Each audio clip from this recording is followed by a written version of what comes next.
Berlin প্রাচীর একটি বিভক্ত জাতির গল্প ও পুনর্মিলনের ইতিহাস। একটি গল্প যেখানে মানবতা, রাজনীতি ও আশা একসাথে হাঁটে। চলুন এর পিছনে বিস্তারিত কাহিনী জেনে নেওয়া যাক। 1961 সালের 13ই আগস্ট বার্লিনের মানুষ ঘুম থেকে উঠে দেখলেন তাদের শহরকে ভাগ করেছে বিশাল এক প্রাচীর।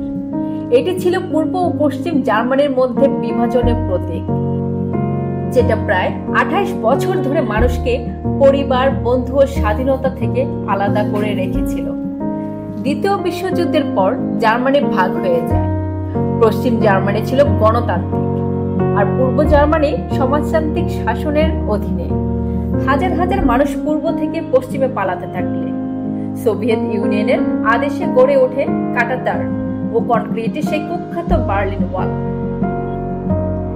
এই প্রাচীর ছিল 155 কিলোমিটার দৈর্ঘ্য, 13 ফুট উঁচু এবং কঠোর নিরাপত্তা বেষ্টিত। পালানোর চেষ্টায় শতাধিক মানুষ প্রাণ হারান।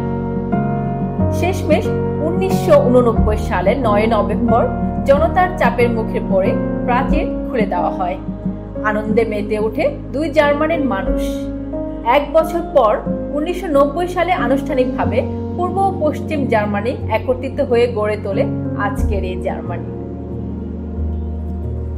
বার্লিন প্রাচীর ছিল কেবল একটি দেওয়াল নয়, এটি ছিল মানুষের স্বাধীনতা ও ঐক্যের জন্য লড়াইয়ের প্রতীক।